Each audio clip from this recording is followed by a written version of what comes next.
بسم اللہ الرحمن الرحیم۔ سیرت رسول اکرم صلی اللہ علیہ وسلم کے اسباق کے مبارک سلسلے کا یہ 27واں سبق ہے۔ اس سبق کے اندر کفار کی طرف سے مصالحت کی کوشش اور آپ کا جواب، اور پھر کفار کی طرف سے بیجا سوالات اور آپ کا جواب۔ جب کفار نے نبی علیہ الصلوۃ والسلام کے سامنے مال کی پیشکش کی، عورتوں کی پیشکش کی، سرداری کی پیشکش کی اور حکومت کی پیشکش کی کہ آپ چاہیں تو ہم آپ کو مالدار بنا دیں، آپ چاہیں تو جو لڑکی آپ کہیں اس سے ہم آپ کا نکاح کرا دیں، آپ چاہیں تو ہم آپ کو سردار بنا دیں، آپ چاہیں تو ہم حکومت آپ کے ہاتھ میں دے دیں۔ لیکن آپ نے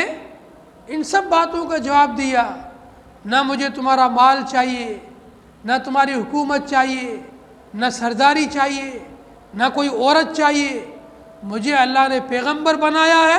اور جو اللہ نے توحید کے اعلان کی، وحدانیت کی تبلیغ کی، دعوت کا مجھے ذمہ داری دی ہے، میں اپنا کام کرتا رہوں گا۔ تو انہوں نے ایک اور منصوبہ بنایا، ایک اور پلان بنایا کہ محمد صلی اللہ علیہ وسلم سے صلح کر لی جائے کہ آپ اپنے خدا کی عبادت کریں، ہم اپنے بتوں کی پوجا کرتے ہیں، ہم تمہارے خدا کو برا بھلا نہیں کہیں گے، تم ہمارے بتوں کو برا بھلا نہ کہو، اس بات پر ہمارا صلح کر لو، ہم سے راضی نامہ کر لو۔ یا پھر ایک اور پیشکش، 1 سال تک ہم لوگ سب جتنے بھی کافر ہیں سب تیرے خدا کی پوجا کریں گے، تیرے خدا کی عبادت کریں گے، اور پھر 1 سال کے بعد اگلے سال تو ہمارے ساتھ میں ہمارے ان بتوں کی پوجا کرنا اور بتوں کی عبادت کرنا۔ جب آپ کے سامنے انہوں نے یہ صلح کی پیشکش کی کہ یا تو آپ ہمارے بتوں کو برا کہنا چھوڑ دیں، آپ اپنے خدا کی عبادت کریں، ہم اپنے بتوں کی پوجا کرتے ہیں، نہ ہم تمہارے خدا کو برا کہیں گے، نہ تم ہمارے بتوں کو برا کہو، یا پھر 1 سال تک ہم سب مل کر کے تم بھی اور ہم بھی تمہارے خدا کی عبادت کریں گے، اور پھر اگلے سال 1 سال تک آپ بھی اور ہم بھی سب مل کر کے ان بتوں کی عبادت اور ان کی پوجا کریں گے۔ حضرت محمد الرسول اللہ صلی اللہ علیہ وسلم نے اللہ کے حکم سے جب کفار نے یہ پیشکش کی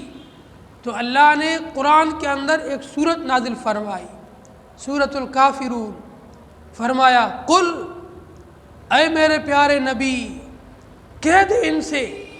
یہ جو آپ کے سامنے پیشکش کر رہے ہیں کہ بتوں کی برائی مت کرو،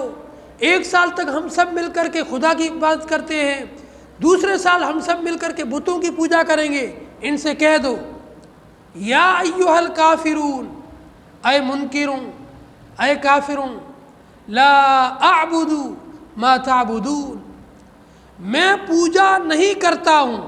ان کی جن کی تم کرتے ہو، ولا انتم عابدون ما اعبد، نہ تم اس کی عبادت کرتے ہو جس کی عبادت میں کرتا ہوں، ولا انا عابد ما عبدتم، اور میں ان بتوں کی پوجا نہیں کروں گا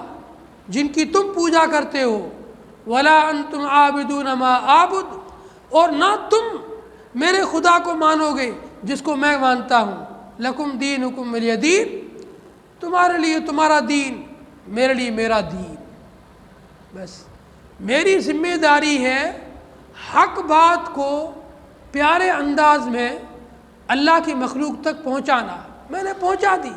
میں نے حق پہنچا دیا، مان لوگے تو تمہاری خوش نصیبی ہے، تمہاری سعادت ہے، نہیں مانو گے تو میں صبر کر لوں گا، اور آخرت میں اللہ تعالی ہمارے درمیان میں فیصلہ فرمائیں گے۔ جب ان کفار نے اور مشرکین نے یہ بات سنی تو انہوں نے کچھ سوالات کہنے شروع کیے کہ اے محمد، اگر تم اپنے آپ کو نبی کہتے ہو اور نبوت کے دعوے دار ہو اور اپنے آپ کو برحق نبی سمجھتے ہو، تو ہمارا آپ سے ایک سوال ہے کہ یہ مکے کے لوگ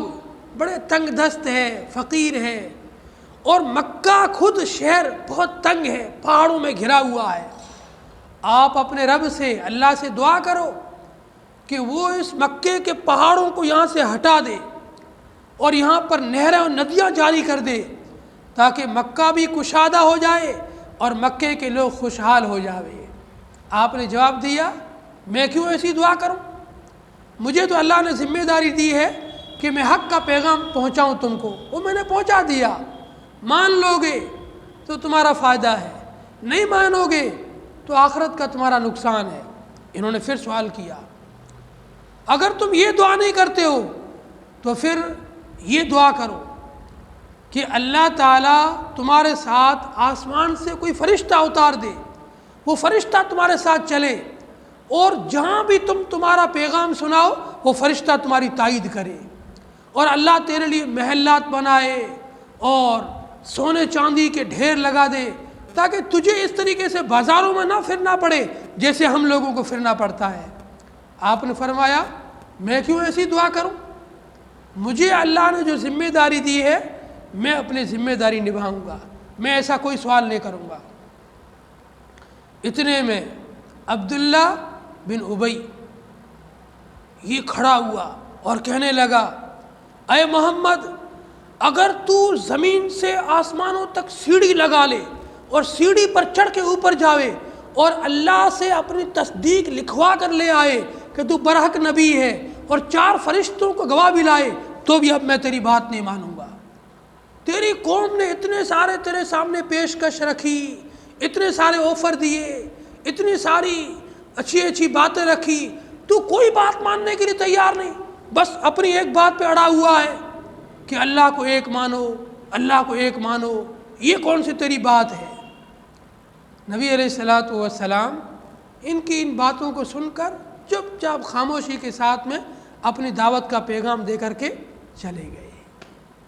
اللہ تعالی ہم سب کو اپنے نبی سے سچی محبت، سچا عشق نصیب فرمائے، نبی کی سیرت سننے اور سنانے، نبی کی سیرت پڑھنے اور پڑھانے کی توفیق عطا فرمائے۔ السلام علیکم ورحمۃ اللہ وبرکاتہ۔